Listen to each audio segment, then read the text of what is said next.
Assalamualaikum warahmatullahi wabarakatuh. Bismillahirrahmanirrahim.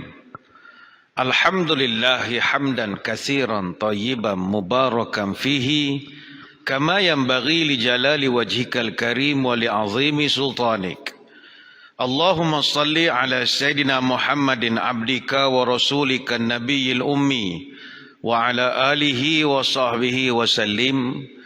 Nawaitu ta'alluma wa ta'lim wa tadhakkura wa tadhkir wa naf'a wal intifa' wal ifadah wal istifadah wal hatha ala tamasuki bi kitabillah wa sunnati rasulih wa du'a ilal huda wa dalalah alal khair ibtigha'a wajhillah wa mardatihi wa kurbihi wa sawabihi lillahi ta'ala.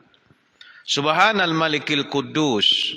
Allahumma inna na'udzu biridhaka min sakhatika wa bimu'afatika min 'uqubatika wa na'udzu bika minka la nuhsi sana'an 'alaika anta kama asnaita 'ala nafsik. Allahumma innaka 'afuwun tuhibbul 'afwa fa'fu 'anna. Terima kasih yang berusaha saudara pengacara majlis. Yang saya hormati barisan kepimpinan Masjid Pro 2 Kampus Sungai Choh, Rawang. Seterusnya tuan-tuan guru, para alim ulama, para habaib yang diraihkan juga seluruh keluarga besar PGM ataupun Pro 2 Global Manufacturing Sdn Bhd. Para puasawan, para pelayar yang menonton siaran pada pagi ini, tak kira di mana siaran ini dapat diikuti. Syukur kehadirat ilahi dapat kita berada pada pertemuan pagi ini.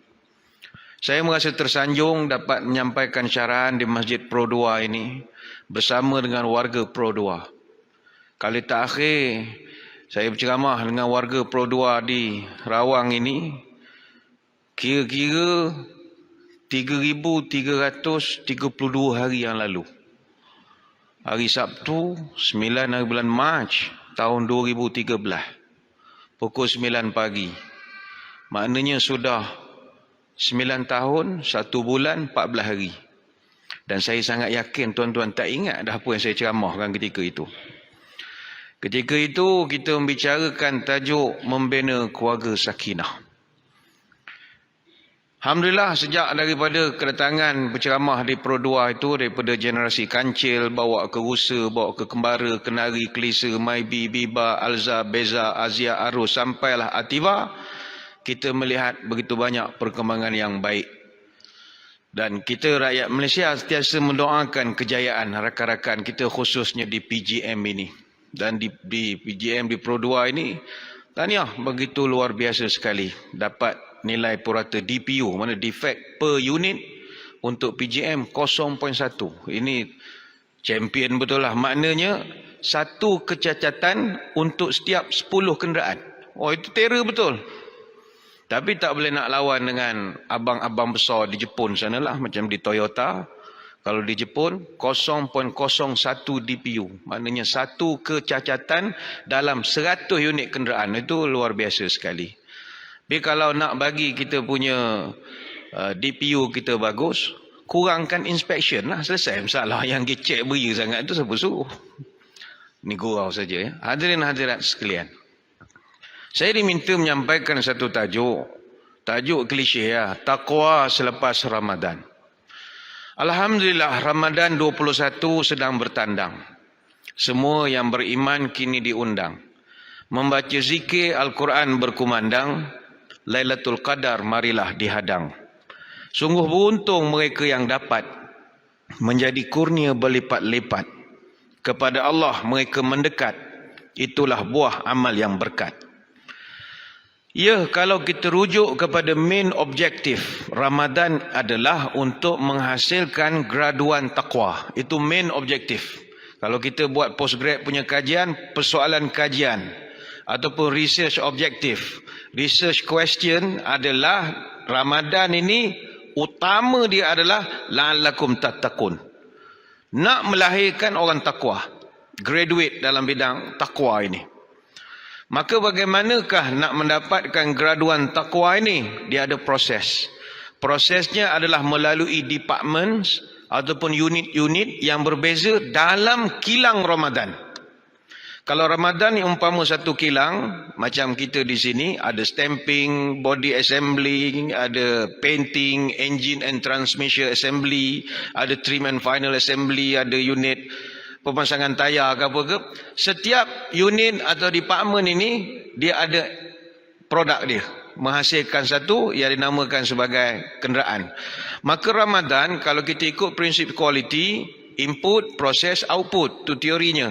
Jadi kalau dalam konteks Ramadan, iman adalah input, prosesnya adalah puasa, outputnya adalah takwa. Jadi iman diproses menerusi banyak unit, hasilnya end result adalah takwa. Apa unit dan department yang ada di dalam Ramadan? Banyaklah. Ada department of puasa, ada department of sahur, ada department of imsak, menahan mata, telinga pun. Ada department of tarawih. Setiap department ini dia ada dia punya bidang yang dia didik kita. Ini secara umum lah kalau kita tengok kerangka teori kepada persoalan Ramadan ni, apa dia punya end result. Selain daripada takwa, Ramadan ini juga dia menghasilkan result yang lain. Seperti mana kata Syekh Abdul Rahman As-Safuri Asy-Syafi'i dalam kitab Nuzhatul Majalis wa Muntakhab An-Nafais, Ramadan khamsata ahruf. Ramadan dia ada 5 huruf. Ra, mim, dad, alif, nun. Fal ra ridwanullah lil muqarrabin, wal mim maghfiratullah lil 'asin, wad dadu dhamanun lillahi lit taifin, wal alfu ulfatan lillahi mutawakkilin, wan nun nawalullah lis sadiqin.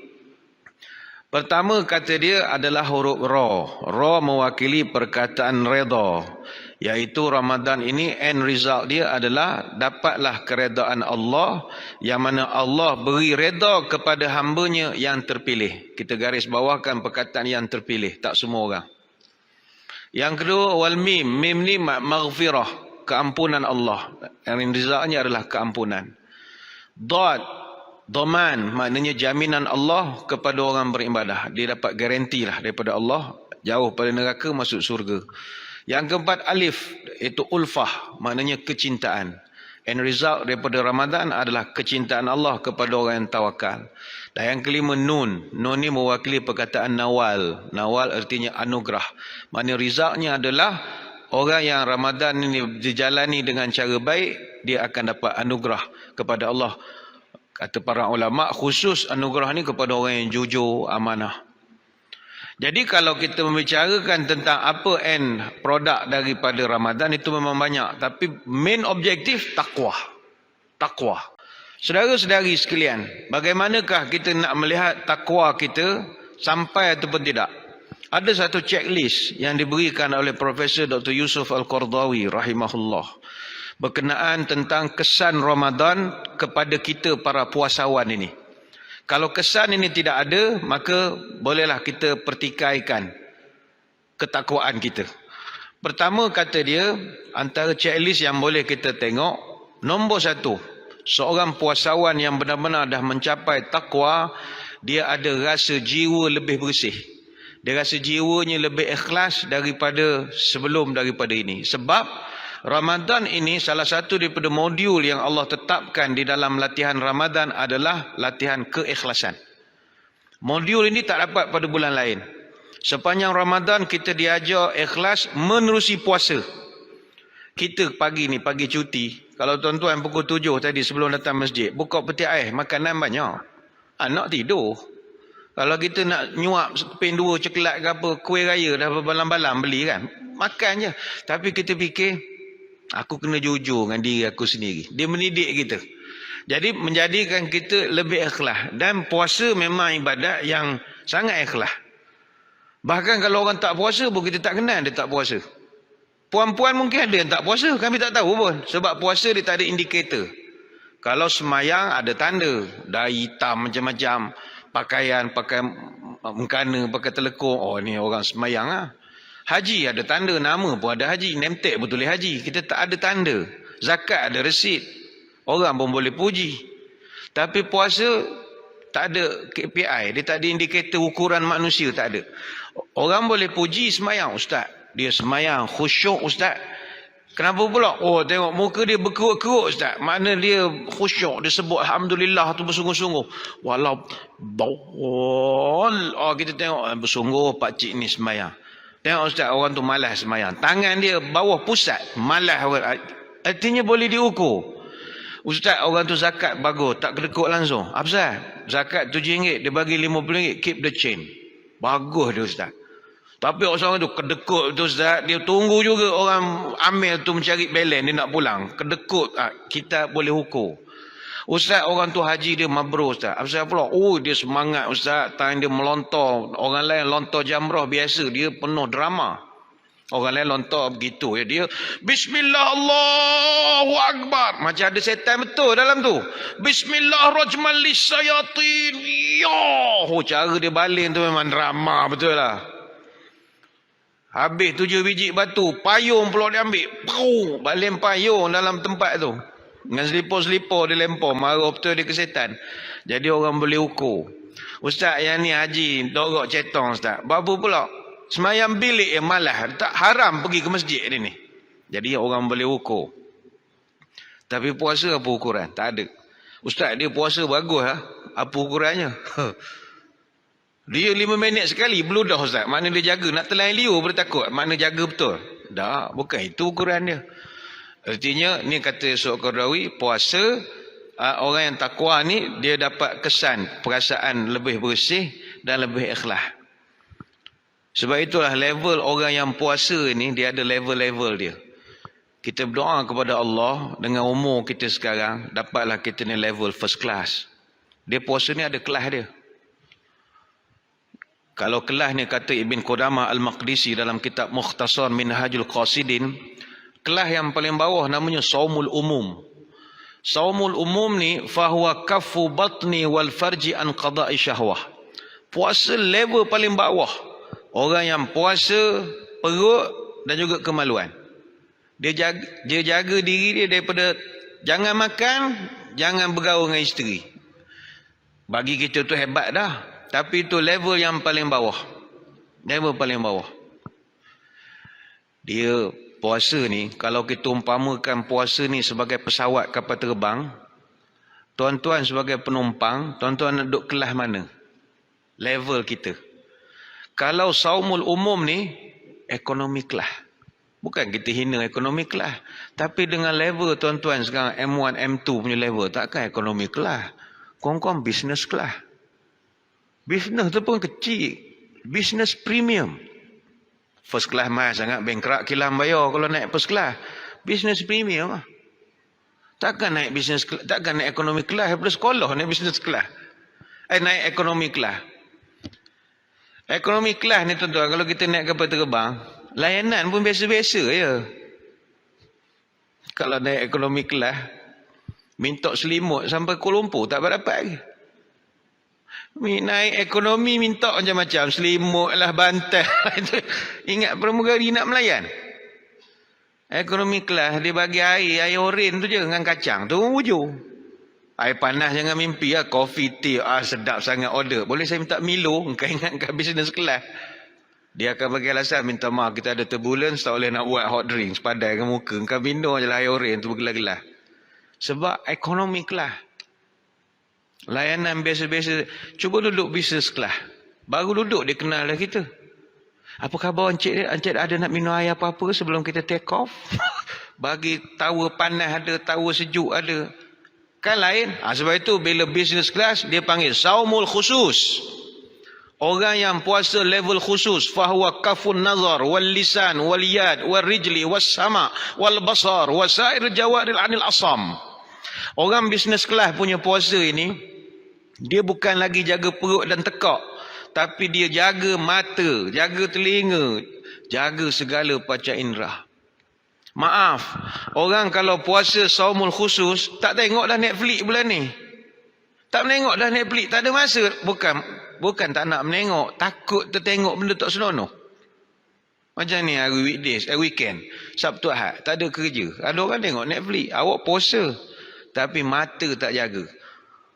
Dia kalau orang betul-betul jaga, Facebook pun tak berapa nak menengok siang-siang ni. Takut ternampak kan ada goyang-goyang dangdut lah apa, kita tak ada terperangkap. Tapi bagi orang yang economy class punya level, dia okey je. Tengok gaya perempuan dangdut. Bagi dia, bukan aku kenyang pun. You level economy. Kami level business. Kami kena jaga mata, telinga. Dengar orang ngumpat, kita lari. Ini level kafun nazar, wal lisan, wal yad. Ini orang yang level business class. Tapi kalau lagi bagus, naik level first class. Ini lagi sedap. Level first class ni dia panggil saumul khususil khusus. Orang puasa first class ni saumul qalbi anil hamimat daniyah wal afkari mubaidati anillah wa kaful amma siwah. Orang puasa first class, saya ingat tuan-tuan puan-puan ada dah level ni, cuma tak perasan. Orang puasa first class, dia telah puasa hati. Bukan panca indera lagi. Dia puasa hati daripada cita-cita remeh. Puasa first class, dia tak peduli biryani lamb shank ni, bagi dia remeh. Remeh. Dia bukan level nak kaji mana murtabak cheese leleh. Remeh. Bagi dia remeh. Bukan kita kata benda tu tak bagus. Kalau orang berniaganya ayah pula 2 tahun tak berniaga, ustaz main kempen matilah kita orang. Tak, kita ceramah nak cerita level. Yang beratur panjang start pada Zuhur, itu economic class. No problem. Silakan. Tapi tuan-tuan, puan-puan yang dah first class, makan buka agenda lagi. Itu dah level first class tu. Dia tak ada kisah apa makan apa. Saya ingat ada tuan-tuan puan-puan dah level itu. Orang lain dah berangan petang ni nak makan apa viral sekarang ni, nenek-nenek. Kita pula, aku jadi tak terfikir makan. Itu tahniah kita ucap kan. Tu dah tinggi level tu. Dah tak ada apa nak fikir. Dia jenis, isteri tanya, "Mak nak makan apa petang ni?" "Buatlah aku makan Melaka." Tak ada ke teringat-teringat nak makan? Entah, tak ada. Itu bukan tanda nak mati, tak. Tanda dia dah naik level first class. Kalau tuan-tuan ada level tu, kami tabik lah. Sebab level-level kami ni ada lagi teringat nak makan apa. Dapat minum ketira sedap juga ni. Tengok pula main Facebook sekarang ni kan ada reel apa. Boleh tengok orang pergi beli kat bazar lah. Walaupun gambar tembok mentabak, tapi lagu jiwang. Dengarkanlah di sepanjang la ilaha illallah, jiwang mentabak je lagu jiwang. Kita tengok sedap pula mentabak, teringat mentabak. Semalam saya tengok iklan. Dia buat mentabak selambok. Selambok tu mentabak dia. Dia punya isi tu. Lapor lah kita. Kita level baik. Mungkin tuan-tuan tak. Dah tak terfikir dah. Tapi bagi seorang suri rumah, isteri, susah kalau ada pemikiran gitu. Kebulu anak kita. Tak boleh korban sikit lah. Mana kena tanya ke anak nak makan apa petang kan? Aku nak mikir nak masuk apa ni. Sebab itu, orang yang dah sampai jiwa dia bersih ikhlas ni, dia beramal, tak keterlaluan kalau kita kata, mereka dah tak kisah pada pahala lah. Dia beramal sekarang ni sebab dia enjoy the process, not the result. Dia enjoy. Bagi dia seronok menghadapi rutin dan jadual Ramadan ini. Kalau boleh, ini yang Nabi sebut, kalau orang beriman ni, dia nak sepanjang tahun tu Ramadan. Sebab dia rasa happy sangat dengan jadual Ramadan ni. Tak payah fikir makan, boleh kurus sikit badan lawa dah. Hari 2 dia dah runcing dah muka. Alhamdulillah. Kalau tak terpaksa pakai tudung, tarik sini. Nak jawline tak ada, tutup sini. Tuan-tuan pun nampak dah panjang dah muka tu. Lepas tu ramai orang bulan puasa buat IC baru. Apa sebab? Muka kurus. Lepas tu kita suka Ramadan. Kalau tak sekarang ni kan dah fikir nak sarapan mana, nak cari nasi lemak lagi, tengah hari kan nak lunch. Kita seronok jadi orang takwa. Ini orang takwa. Dia dah tak ada cita-cita remeh. Dia tak, lantaklah apa ada, Alhamdulillah. Dia proses tu. Dia enjoy the process. Sebab itu orang kalau dia obses dengan sesuatu, memang dia enjoy proses. Dia tak peduli result. Tapi bagi setengah orang, dia pentingkan result. Macam contoh orang minat bola. Orang betul-betul hardcore fan bola. Dia orang suka tengok proses ke dia nak tahu result? Dia suka tengok proses. Dan kalau boleh, dia participate dalam proses. Kalau katalah Selangor lawan Pahang misalnya. Kalau dia ada rezeki, dia nak ke stadium, dia enjoy the process, nak menengok. Kalau yang jenis acah-acah main nak bola, dia tengok result je. Bola malam tadi, pagi ni baru tengok berapa result Villarreal lawan Liverpool berapa, dia nak tengok result je. Tapi kalau orang yang betul hardcore fan, dia kunci jam lah pukul 4 pagi, minat. Baik tu macam kita sekarang ni bola tak ada sangat. Tapi UEFA Champions League semi-final pusingan kedua, raya nanti.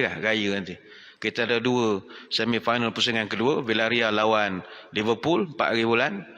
Lepas tu Real Madrid lawan Manchester City, apa nama, 5 hari bulan. Dia perempuan kena bersabar sikit lah kalau suami mata tak boleh buka waktu siang malam. Kita orang iktikaf tengok bola. Ini bagi yang minat, yang tak minat dia tak peduli pun. Bahkan dia yang tak tahu pun ada. Oh, ada bola ustaz. Dia tak minat. Tapi kalau orang minat, dia enjoy.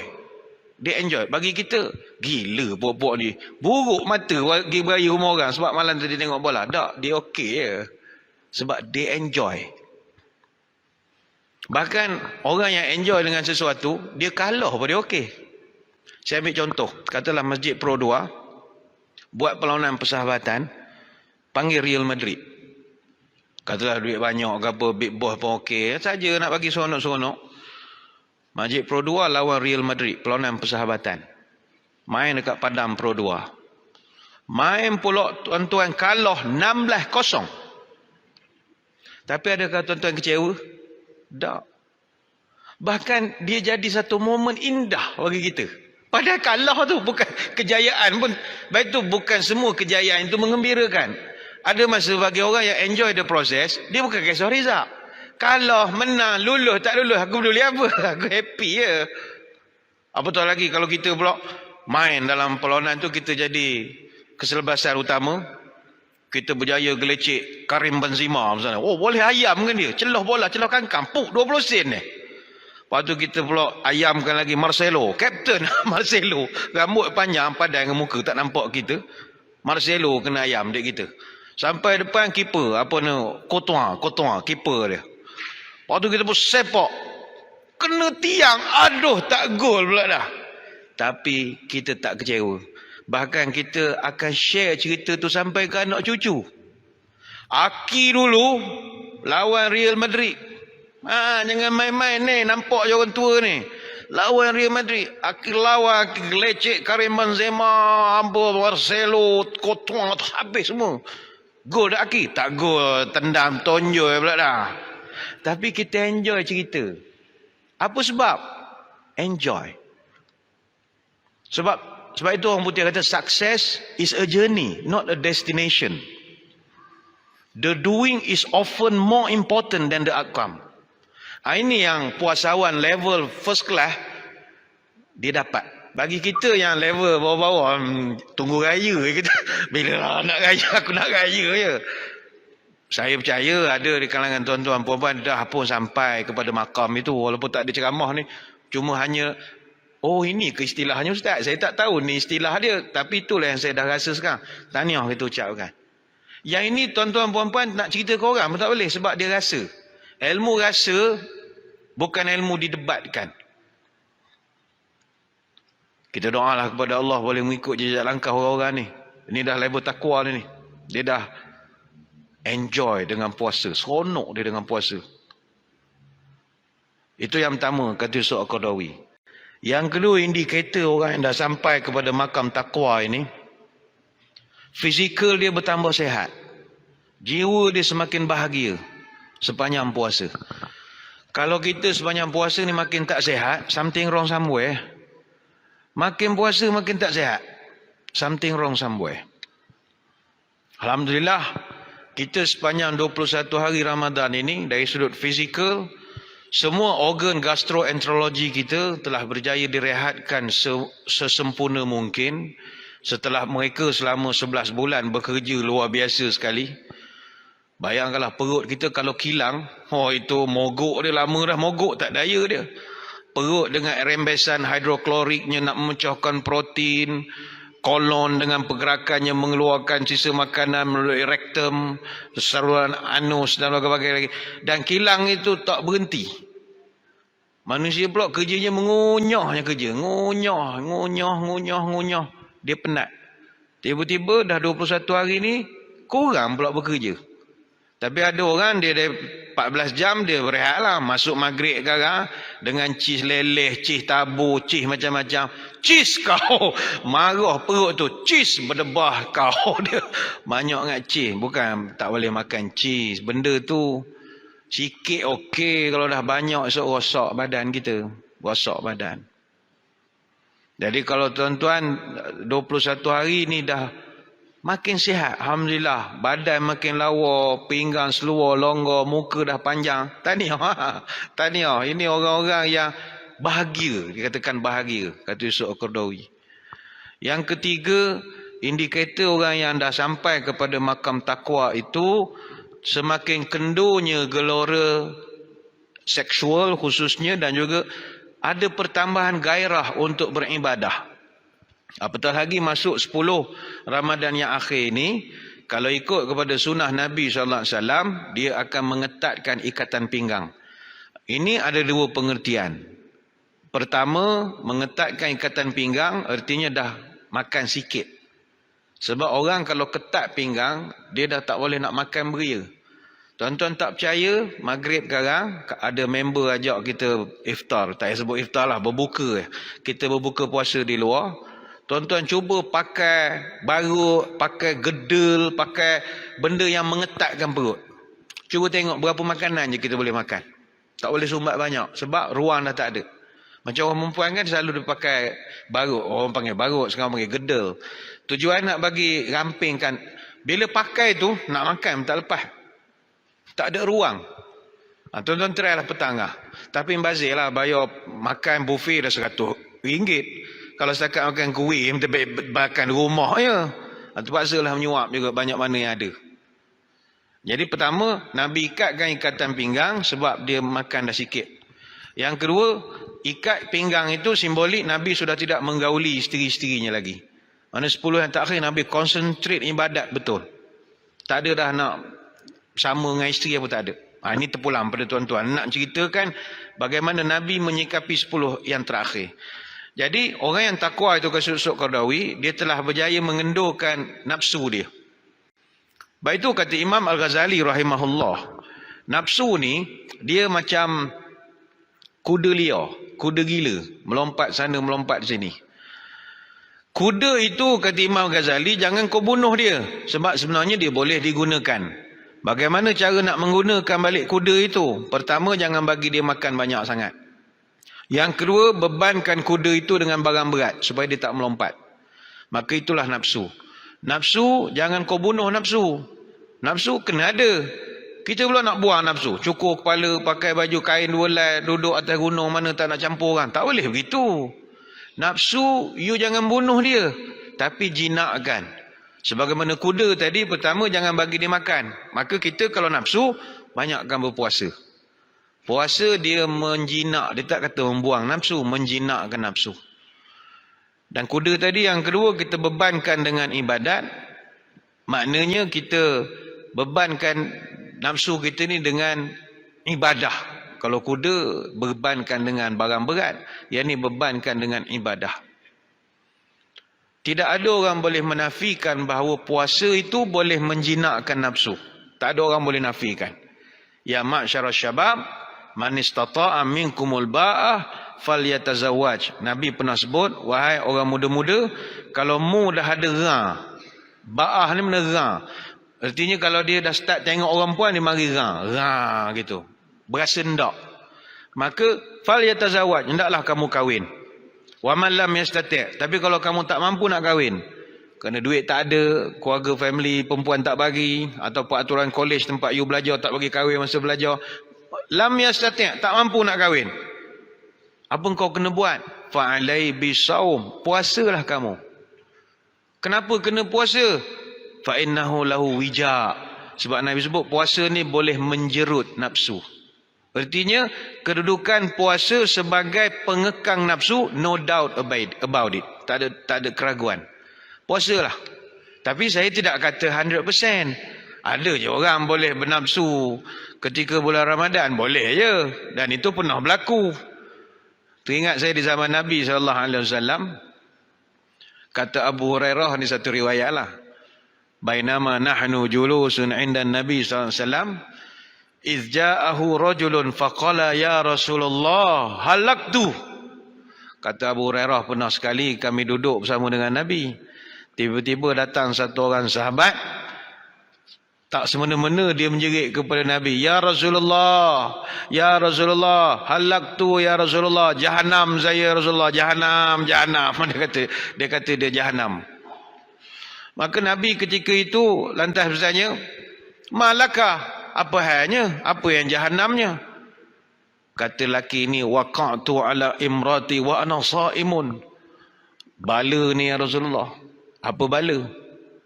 Saya baru lepas dengan isteri saya, baru lepas u'ah dengan isteri saya ya Rasulullah. Ni saya puasa ni. Nabi bertepuk daya, berat nanangmu ni. Berat nanangmu ni. Mu tahu tak boleh? Kan aku dah beritahu tak boleh? Tahu. Dah apa aksidennya? Nama pun aksiden. Aksiden, tak sengaja. Jadi ya Rasulullah. Kata Nabi, hal tajidu raqbata tu'tiquha? Kamu ada ke hamba yang boleh kamu merdekakan? Sebab nak kena bayar denda ni. Aksiden bulan Ramadan. Tak ada ya Rasulullah. Saya miskin. Hamba apa? Bibik tak ada. Fahal tastati' an tasuma syahraini mutatabi'ain? Habis kamu mampu puasa 2 bulan betul-betul sebagai tebusan. 2 bulan, saya baru puasa 3 hari pun dah aksiden, 2 bulan tak tahu jadi apa ya Rasulullah. Beratmu ni. Fahal tajid it'am sittina miskinan? Kamu boleh beri makan 60 orang miskin. Dalam kampung tu saya paling miskin Rasulullah, tak ada orang miskin. Kemudian kata Nabi, utiya bi'arq fihi tamar, bawa satu bekas ada buah kurma. Nabi suruh sahabat pergi cari satu bakul kurma. Wal araqu miktal, satu arak ni, satu bekas ni kurma ni, mari sini. Mana orang telah bersama dengan isteri tadi? Mari sini. Khuzha fatasaddaq bih. Tak apalah. Awak ambil kurma ni sebakul, pergi sedekah. Cari orang susah. Kata, ala afqar minni ya Rasulullah. Maaf Rasulullah, saya nak tanya. Ada tak orang lebih susah daripada saya? Rasa tak ada dah. Saya paling susah ni bukan B40 dah. Saya ni bawah pada B40. 40 tak ada ni. Teruk sangat saya ni. Maka kata Abu Hurairah, bila orang lelaki ni, dia kata dialah yang paling miskin dalam kampung. Fadahikan Nabi SAW hatta badat anyabuhu thumma qala at'imu ahlaka. Bila dia kata kepada Nabi, ya Rasulullah, saya dalam kampung ni saya lah paling papa kedana miskin. Nabi pun ketawa. Sehingga kata Abu Hurairah, kami nampak gigi taring Nabi. Mana Nabi suka sangat.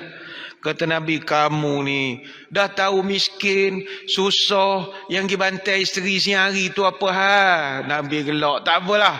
Ambil ni, sedekah ke keluarga kamu sudah, kata Nabi. Hadis riwayat Bukhari. Artinya, kita tak kata manusia ni kalau dia puasa 100% nafsunya boleh kontrol. Tak mesti. Ada orang zaman Nabi pun tak boleh kontrol. Tapi kita boleh kata dia menjinakkan. Menjinakkan. Yang mustahak, kalau tuan-tuan ada kegairahan ibadah, itu tanda nafsu dah okey. Selama ni yang kita jadi malas nak semayang sebab nafsu je. Macam tuan-tuan semayang malam, champion lah kalau tuan-tuan semayang tarawih sampai witir, memang hebat lah. Nafsu dia akan bisik, aku tak larat, buka tadi banyak, buat 8 sudah lah, witir di rumah je, okey. Layan ke nafsu, semayang 8 habis terus balik. Hari sebelum ni kita okey lagi. 20 semayang dengan witir 3. Tapi kebelakangan ni kita dah makin malas.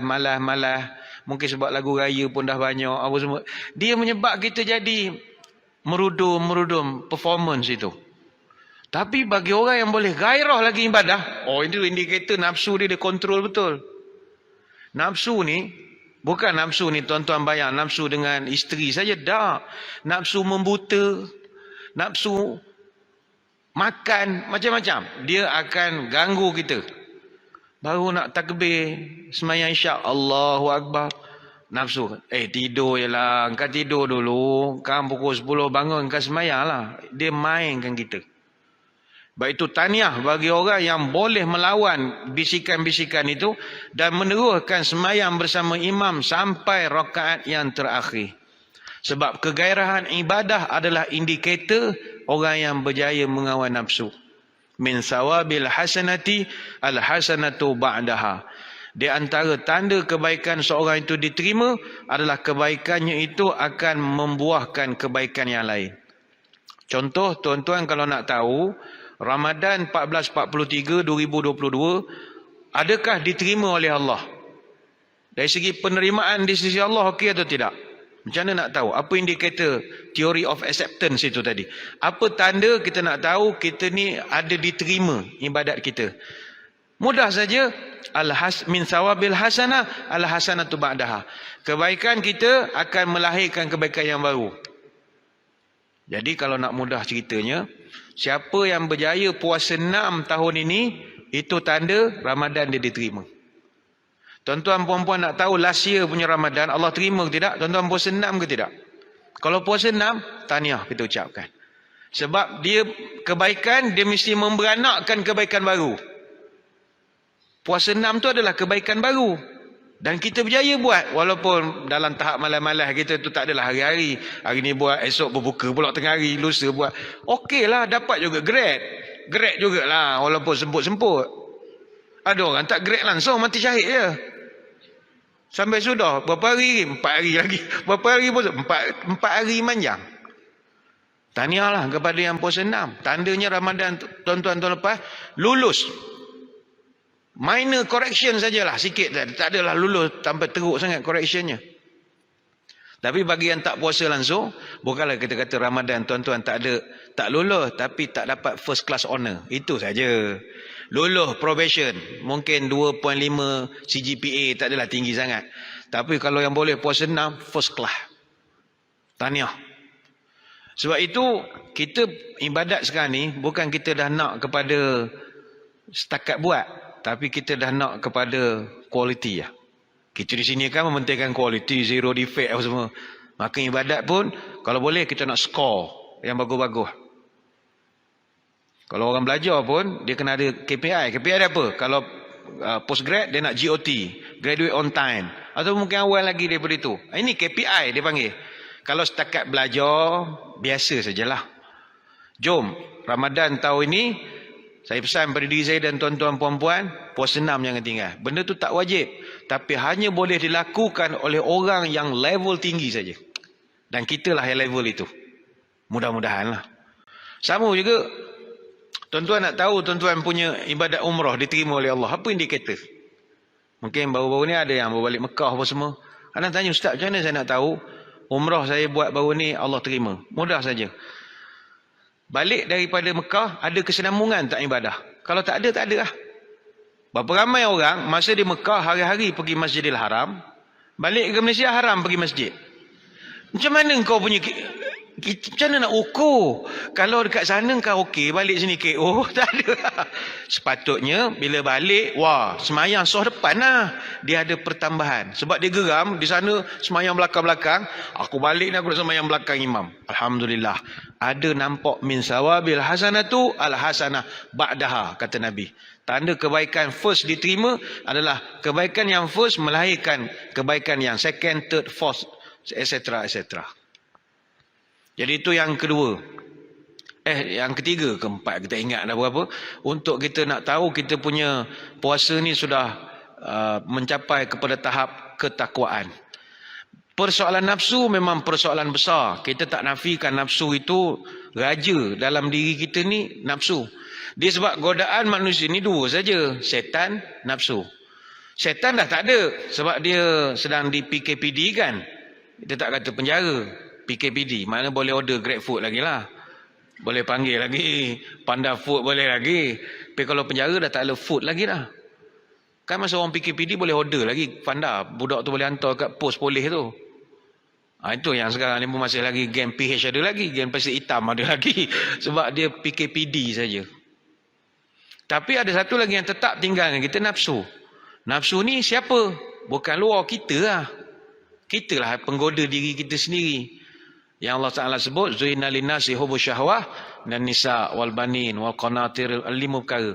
Manusia ni nafsu dia kata Allah suka pada 5 perkara. Number 1, perempuan. Jadi yang menggoda kita adalah kesukaan pada perempuan. Sebab tu saya selalu pesan pada orang puasa ni, siang-siang hari ni, Facebook tak main lah. Facebook, TikTok. Bukan tak campur hal semasa. Merosakkan kita banyak. Bukan rosak pahala. Kita nak jaga kita punya kualiti. Hatta YouTube pun, saya ingat YouTube kena hati-hati juga lah. Sebab sekarang saya tengok, kalau kadang kita niat nak tengok ceramah, buka YouTube, buka lah Ustaz Azhar Hydra contoh. Tengah menengok, keluar iklan. Sekarang kan banyak iklan. Iklan pula pelik-pelik.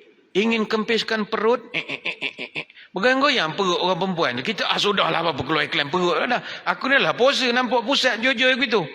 Kita tekanlah nak skip ads tu ya. Ataupun nak pangkah kan. Jari pula comel, klik pangkah jadi beranak pula iklan tu. Bombok, banyak pula dah iklan perut. Lala hilang nak menengok ke ceramah Ustaz tu. Ya tak ya juga, menengoklah kejap. Ramai orang di Malaysia menggunakan petua ini untuk menghilangkan kencing manis. Punah puasa aku begini. Nak menengok ceramah jadi begini. Tapi kalau orang yang jenis-jenis ekonomi kelas, dia tak kisah je. Dia boleh je tengok. Kita ni yang jenis business class, first class ni, nak jaga elok-elok.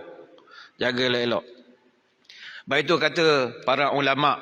Ada satu, al-zahiru bittiba'i sunnati wa awwada nafsuhu aklal halali lam tukhti' firasatahu. Ini menarik. Barang siapa yang boleh buat 5 perkara sepanjang puasa. Pertama, tundukkan mata daripada tengok benda tak senonoh.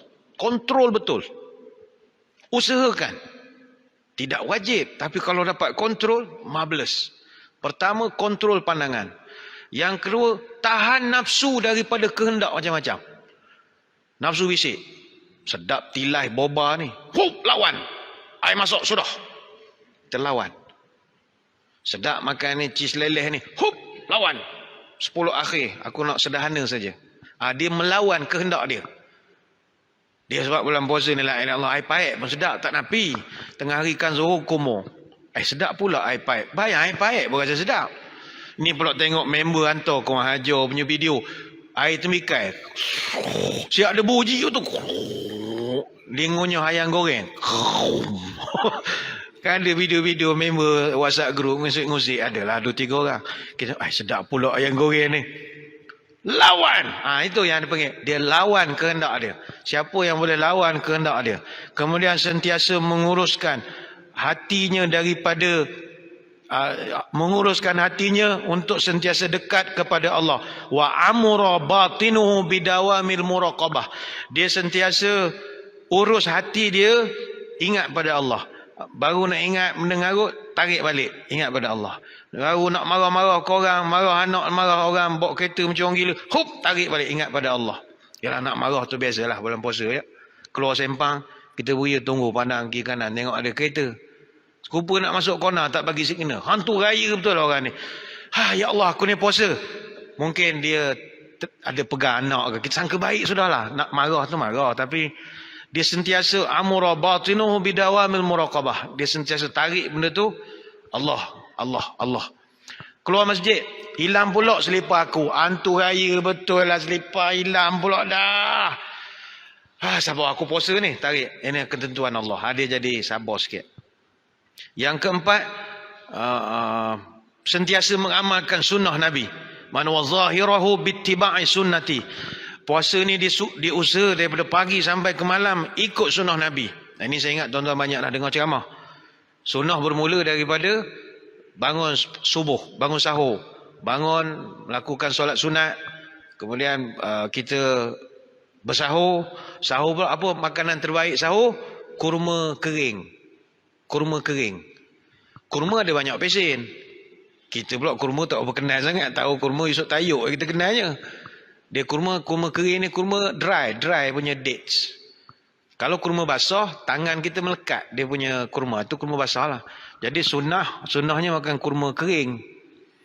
Kemudian lepas habis, dia lebih kurang antara sahur dengan sembahyang subuh 50 ayat baca Quran. Maknanya dah hujung waktu lah. Itu sunnah-sunnah dia lah. Kemudian azan. Dengar azan subuh. Allahu Akbar, Allahu Akbar. Bila dah azan subuh, kalau ikut sunnah Nabi, sembahyang sunat fajar. Sembahyang sunat fajar di mana? Di rumah. Itu sunnah. Sebab kita jauh, sembahyang masjid lah. Tapi kalau tuan-tuan tu cari rumah sebelah masjid. Banyak sunnah Nabi. Sebab sembahyang sunat, semuanya mesti buat di rumah. Sembahyang sunat bukan buat di masjid. Kecuali tahiyat masjid lah. Sembahyang sunat, semua buat di rumah. Hukum asalnya. Sebab Nabi kan rumah dia sebelah masjid. Dia memang sembahyang sunat di rumah dia. Jadi kita ikut sunnah. Sekarang ni buat rumah jauh. Okey lah, bukan kata tak boleh. Nak cerita sunnah Nabi. Dan Nabi lepas dia sembahyang sunat fajar. Sembahyang sunat fajar ni kena buat. Lepas azan subuh. Sampai Nabi sebut, siapa tertinggal sembahyang sunat fajar, boleh qada. Maknanya benda tu penting. Sembahyang sunat. Orang panggil qobliyah. Bantailah qobliyah, qobliyah lah. Sembahyang sunat. Apa lagi sunnah Nabi? Lepas sembahyang sunat qobliyah, berbaring di atas rusuk kanan. Nabi lepas habis sembahyang sunat fajar, dia duduk, orang pantai sebut nyendeng, ngering, duduk ngering atas rusuk kanan. Jangan menerak pukul 10 lah bangun jawabnya. Ngering je. Ngering gitu. Tak tahu dia sunnah. Tak ada pula sahabat tanya, kenapa engkau mengering? Tak, dia memang tabiat Nabi. Habis sembahyang sunat dia ngering. Baik itu saya kata tadi, sunat fajar buat di rumah. Kalau tuan-tuan buat di masjid, nak ngering, macam tu penuh. Rasa macam masuk pasal selayang pula dah. Habis baring belaka jemaah. Apa dengan tutup imam.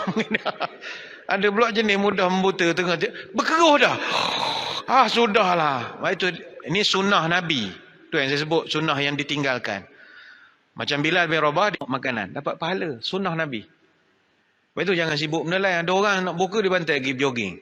Bukan tak boleh jogging. Pergilah nak jogging. Masuk dalam Facebook. Pace berapa kilometer. Saya kalau ke kawan hantar gambar jogging sebelum buka, saya tanya, kau malangkan tarawih berapa rakaat? Kurang-kurang 36 ni. Tengok stamina ni takkan 8 rakaat. Jogging 3 pusingan perumahan. Tak kurang-kurang 36 rakaat ni. Terus tak puas dah gambar jogging.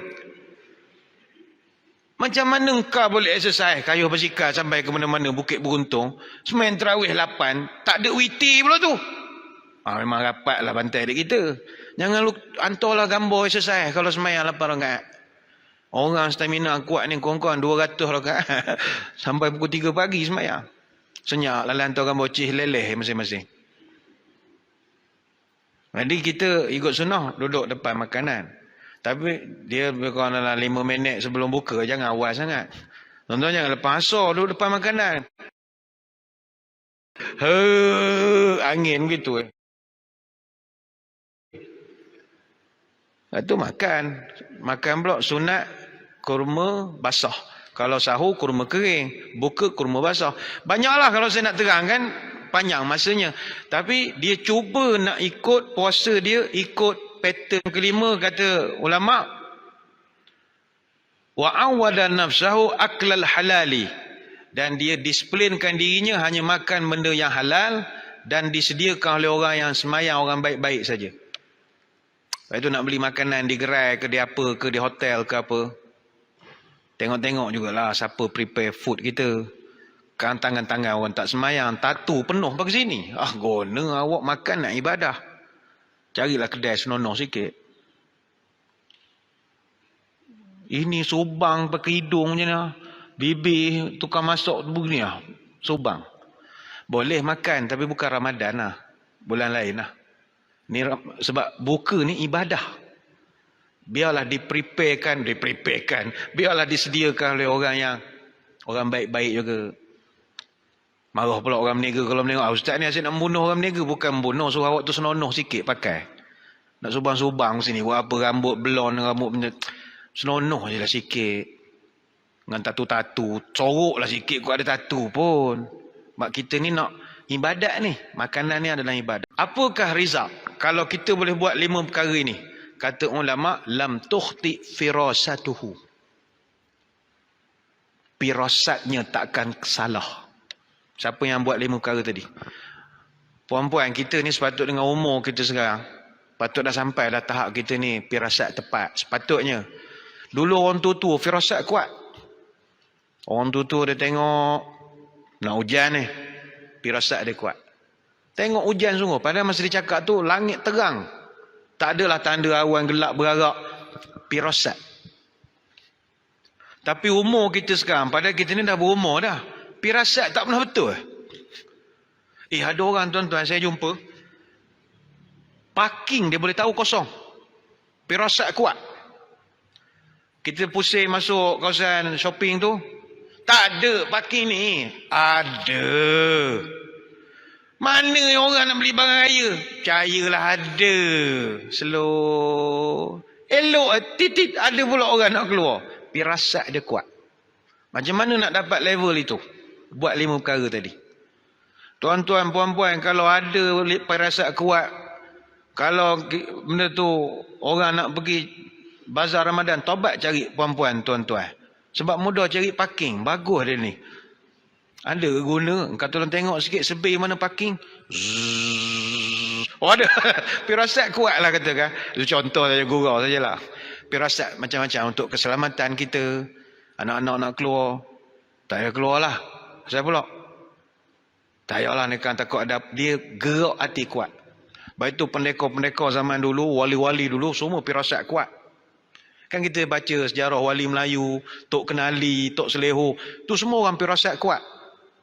Dia punya gerak hati dia. Jadi kadang kita terfikir, macam mana nak dapat orang yang sampai firasat kuat ni? Rupanya buat 5 perkara tadi. Buat 5 perkara.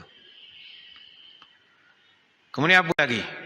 Kata Dr. Yusuf Al-Qardawi, yang keempat kata Yusuf Al-Qardawi, orang yang dah sampai level makam taqwa dalam Ramadan ni, dia dah begitu tajam perasaan dia terhadap pemberian Allah. Nikmat Allah itu dia dah bukan sekadar bersyukur lagi dah. Dia dah sampai peringkat overwhelming. Dia dah peringkat terharu begitulah. Syukur tu tinggi dah. Tapi dia dah peringkat, ya Allah, jadi begitu. Lebih pada syukur lagi dah. Macam tadi kita bawa contoh, bulan puasa, nikmat Allah yang paling ringkas pun begitu besar bagi kita. Air paip yang selama ni 11 bulan kita tak rasa apa-apa. Air paip ni membazir je. Tapi bulan puasa ni rasa betul dia punya sedap pula air paip ni kena ke bibir. Jadi sedap pula. Itulah. Halus perasaan. Benda-benda kecil dah jadi nikmat. Dan yang kelima kata Yusuf Qardawi, gabungan daripada semua itulah akan menjadikan kita takwa. Takwa. Takwa ini kata beliau, manifestasinya adalah pada huruf takwa. Ta, qaf, waw, ya. Takwa. Ta, tawaduk. Qaf, qana'ah. Waw, wara'. Ya, yakin. Jadi nanti orang yang dah melalui Ramadan ini dengan takwa, masuk Syawal dan bulan seterusnya, dia akan melekat 4 sifat pada dia. Tawaduk, qana'ah, wara', yakin. Apa mana tawaduk? Tidak sombong lagi dah. Habis, dia dah tak ada sombong. Walaupun dia belajar pandai, profesor, ada doktor, ada pangkat datuk, Datuk Seri, Tan Sri, bagai-bagai. Pangkat besar CEO ke, COO ke apa sajalah jawatan. Dia dah tak ada lagi dah. Bagi dia, itu semua kulit saja. Berjayalah Ramadan tu train dia. Yang kedua, qana'ah. Qana'ah ni dia rasa cukup apa yang ada. Baik itu kalau bulan puasa ni kita dapat kontrol nafsu, kita akan didik diri kita ni merasa cukup saja apa yang ada. Benarnya kan? Bila kita pergi bazar Ramadan, kita rasa macam-macam kita nak makan lah, teringat. Beli kuih tu, beli ni. Okey, tak ada masalah. Duit ada, belilah. Balik rumah kita letak atas meja. Sebelum buka kan tadi sunat mandang makanan. Kita pun pandang. Hei, mi goreng tonggek. Aku gerangkan kau 3 hari dah menengok viral dalam Facebook. Akhirnya aku berjaya mendapatkan kau. Jaga kau. 7.24 aku cari kau. Jaga kami tonggek. Nasi arak lemseng. Amboi. Aku beli kau tu pakai rana, kau tahu tak? Berapa rana tu aku kena bayar nak mendapatkan kah? Aku nengok engkau bayar daripada awal puasa. Jaga engkau. 7.21 aku kekeh engkau dulu. Cendol. Ambo geram tu aku menengok cendol ni. Kak, bila buka mulut, Allah aku cari engkau dulu. Artinya kita geram. Tiba-tiba bila azan, Allahu Akbar, Allahu Akbar. Kita pun ikut sunnah jugalah. Dah dengar ceramah ramai kan. Ambil kurma. Muak makan kurma. Minum air kosong sunnah kan. Gu. Allah kenyang pula dah. La ilaha illallah. Tak berasa ndok pula dah. Lemsen ni. Makan time kenyang tak sedap. Semayang dulu semayang maghrib alang kepala. Semayang maghrib. Tak berasa lapar pula dah. Sedakah ketika itu Allah sedang bercakap dengan kita? Manusia, inilah perangai engkau selama ini. Nak itu, nak ini, teringat itu, teringat ini. Jangan kata aku tak payung, aku beri ke tidak? Beri kan. Tapi, aku beri engkau sepotong kurma, cukup atau tidak? Cukup. Begitulah kehidupan engkau selama ini. Nak macam-macam. Nak pangkat, kedudukan, gelaran, kuasa, kehormatan, macam-macam. Aku boleh bagi, tak ada masalah. Jangan kata aku tak payung, aku bagi. Kau nak pangkat, aku bagi kau pangkat. Kau nak jadi datuk, aku beri kau jadi datuk. Kau nak apa? Nak isteri comel, anak ramai, anak pandai. Semua aku bagi. Tapi pernahkah wahai manusia? Pernah kau terfikir? Adakah semua yang kau minta bagi nak erak depan aku tu betul-betul kau perlukan? Aku boleh bagi. Depan Kaabah kau minta itu, aku boleh bagi. Tapi benarkah itu semua kau perlukan? Bukankah cukup aku berikan sepotong kurma segala hari sudah memadai untuk hidupmu? Qanaahlah wahai manusia. Berasa cukuplah apa yang ada. Itu Allah Ta'ala mendidik kita. Jadi qanaah ni kata Yusuf Qaradawi, sifat orang takwa. Yang ketiga wara', artinya berhati-hati. Itu saya sebut di awal tadi. Orang yang puasa yang betul-betul tahap takwa, mata dia jaga. Bukan sekadar jaga makan. Dia tak ada lagi tanya ustaz, ustaz apa hukum korek hidung bulan puasa ni, puasa level bawah. Dia dah peringkat fikir hati, fikir mata dia. Sebenarnya puasa ni, dia mendidik kita menjauhi diri dari perkara yang halal. Bukan jauh perkara yang haram. Tuan-tuan, air mineral halal. Tapi daripada subuh sampai pukul 7 lebih, haram bagi kita. Kuih lauk pagi tadi yang kita sahur tadi, halal. Tapi start sekarang, tuan-tuan puan-puan balik, dia jadi haram. Mi goreng, halal. Tapi nanti nak sampai maghrib, dia jadi haram. Maka Allah telah didik kita, manusia, engkau selama sebulan, engkau boleh didik diri engkau daripada benda yang halal. Kau boleh kontrol. Tapi kenapa di bulan lain, benda yang haram tu yang kandak? Benda halal kau boleh kontrol, tiba benda haram pula yang kau cari-cari. Buat apa? Apa halnya? Kan kita cakap, murtabak, kau halal. Tapi sekarang kau haram untuk aku. Maghrib nanti kita jumpa. Sabar. Wahai air katira, kau sedap. Air tembikai, sedapnya. Tapi sekarang kau haram untuk aku. Nanti 7.30 kita jumpa lagi. Hei isteriku, kau comel, halal untukku. Tapi hari ni siang ni kau haram untukku. Tunggu lepas tarawih kan kita bincang macam mana lah ada. Kena ada mesuarat juga lah. Benda ni banyak kerja lain. Yang kita nak buat dah umur-umur ni bukan tak ada kerja. Banyak kena bincang lah. Benda kena discuss ke orang muda lain. Dia tak ada mesuarat-mesuarat dah. Pastinya isteri kita yang halal ini pun sekarang jadi haram untuk kita. Bukan haram dari segi apa. Cium bukan makruh. Bulan puasa cium pun makruh. Itu macam hari ni hari cuti, puan-puan kena jaga. Nak tidur siang boleh. Jangan tidur berdua. Kita bukan jangka kat tindakan luar kawalan ni. Jadi jangan tidur berdua. Puan-puan pun balik tengah hari jangan nak tidur pakai baju tazan, baju rimau pun jangan. Kalau tidur pakai telekung sudah selesai masalah. Macam tidur di Muzdalifah tu kan, ngutip batu. Itulah tidur begitu baring betul. Tuan-tuan nak selamat tidur dapur sudah. Kan tidur berdua-berdua. Ajak anak ke tidur sekali. Tak kita mana tahu kan umur-umur sekarang ni banyak makan ubat kecil manis bukan boleh jaga sangat. Dan yang terakhir yakin. Ya tu yakin. Orang takwa ni orang yakin kata Ustaz Qadawi. Sebab itu bulan puasa ada tuan-tuan ni yang kaki seokok ada. Tapi tuan-tuan boleh kontrol aja rokok. Daripada pagi tadi, tak berasa pun tak. Padahal heavy smoker. Saya pernah jumpa heavy smoker. Ini yang jenis sambung puntung. Sehari dia seokok 35 batang. Dia kerja driver. Dia drive daripada Kuantan ke KL sebungkus habis rokok. Memang saya ingat dia mamah rokok tu. Cicoh kicap ke betul. Sebungkus. Macam kita kalau kacang sebungkus mana sabar. Puak main kacang, kuaci, kelepah. Rokok sebungkus ni saya ingat dia kunyah lah. Tembakau agak lah. Saya tanya ni bang, macam mana bulan puasa boleh berhenti?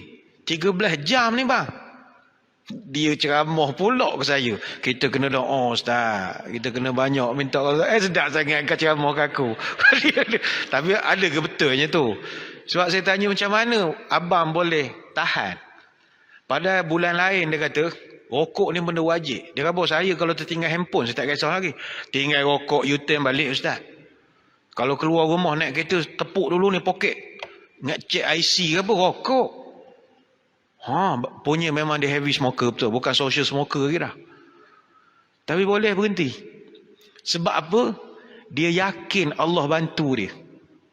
Itu mahal tu. Tasawuf dia tinggi juga tu. Sama ke orang gastrik. Macam tuan-tuan perempuan ni. Mungkin ada. Kita yang jenis gastrik ada. Bagi orang yang malas. Memang ambil surat doktor lah. Tulis gastrik. Dan kita Jabatan Agama pun tak kacau.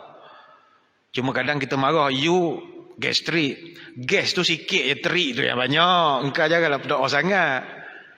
Tapi ada orang, dia ada gastrik. Tapi dia tetap puasa. Kalau orang gastrik, saya ingat dalam pukul 11 macam ni. Kalau tak makan, dia dah pening kepala, tangkap kepala angin. Tapi Alhamdulillah. Ada orang sahur pun miss pagi tadi. Tapi sekarang dah pukul 11. Masih okey lagi. Sebab dia yakin. Sebab itu ketika kita berbuka, apa doa kita baca? Allahumma laka sumtu wa bika amantu wa ala rizqika sampai habis. Wahai Tuhan, aku puasa ni sebab Engkau je. Kalaulah puasa ni kerana arahan daripada kerajaan, tak ingin aku ikut. Kalaulah puasa ni arahan daripada CEO, siapa-siapa puasa dapat naik gaji, tak naik gaji pun tak apa. Sebab makan adalah hak asasi manusia. Hak aku sebagai manusia untuk makan. Aku stop makan sebab Engkau je, hai Tuhan. Disebabkan kita ada keyakinan itu, Tuhan jaga kita.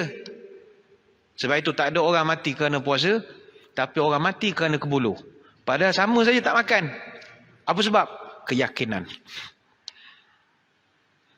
Banyak nak diterangkan, tapi saya kira sekadar itulah sembang-sembang pada kesempatan pagi ini. Buat akhirnya kita sama-samalah berdoa kepada Allah. Moga Allah mengurniakan kepada kita peluang untuk nak merasa menaiki pesawat Ramadan ini menggunakan first class. Itulah harapan kita. Dengan umur kita yang tak tahulah berapa panjang boleh ada ini, kita doa kepada-Mu, ya Allah, berilah aku peluang nak mengecapi apa rasa orang naik pesawat Ramadan dengan menggunakan first class. Economic class kan ni nak gunakan. Moga-moga kita dapat bertemu pada lain-lain kesempatan. Sebelum berpisah, marilah kita menadah tangan berdoa. Apatah lagi dalam keberkatan waktu duha ini, moga-moga Allah kurniakan kita barakah rahmahnya sepanjang hari ini. A'udzubillahi minasyaitonirrajim. Bismillahirrahmanirrahim. Allahumma salli ala Sayyidina Muhammadin salatan tukhrijuna biha min zulumatil wahmi. Allahumma nadduha duha'uka bal baha'u baha'uka wa jamalu jamaluka wa quwwata quwwatuka wal qudratu qudratuka wa ismatu ismatuka. Allahumma in kana rizqina fis sama'i fa anzilhu wa in kana fil ardi fa akhrijhu wa in kana mu'siran fayassirhu bihaqqi duha'ika wa baha'ika wa jamalika wa quwwatika wa qudratik. Atina bima ataita ibadika salihin. Ya Allah, kalau rezeki kami masih di langit, turunkanlah. Kalau di bumi, keluarkanlah. Kalau susah, permudahkanlah. Kalau haram, sucikanlah. Kalau jauh, dekatkanlah. Berkat waktu duhamu, berkat kecantikanmu, berkat keindahanmu, berkat kekuatanmu, kekuasaanmu, limpahkanlah kepada kami apa yang telah engkau limpahkan kepada hamba-hambamu yang saleh. Allahumma tawil umurana wa sahih ajsadana wa nawir qulubana wa thabit imanana wa ahsin a'malana wa wasi' arzaqana wa ilal khairi qaribna wa nisyari ab'idna wa qdi hawaijana fid dini wad dunya wal akhirah innaka ala kulli syai'in qadir. Ya Allah, panjangkan umur kami, sihatkanlah tubuh badan kami, terangkanlah hati kami, tetapkanlah iman kami, molekkanlah amalan kami, luaskan rezeki kami, dekatkanlah kami dengan kebaikan, jauhkanlah kami daripada kejahatan, kabulkanlah segala doa kami, sama ada dalam urusan agama, dunia ataupun akhirat. Subhanakallahumma wa bihamdika, nasyhadu an la ilaha illa anta, nastaghfiruka wa natubu ilaik. Wa sallallahu ala sayyidina Muhammadin wa ala alihi wa sahbihi baraka wasallam.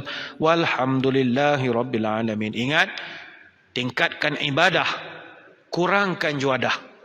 Wabillahi taufiq wal hidayah. Wassalamualaikum warahmatullahi wabarakatuh. Wallahu a'lam.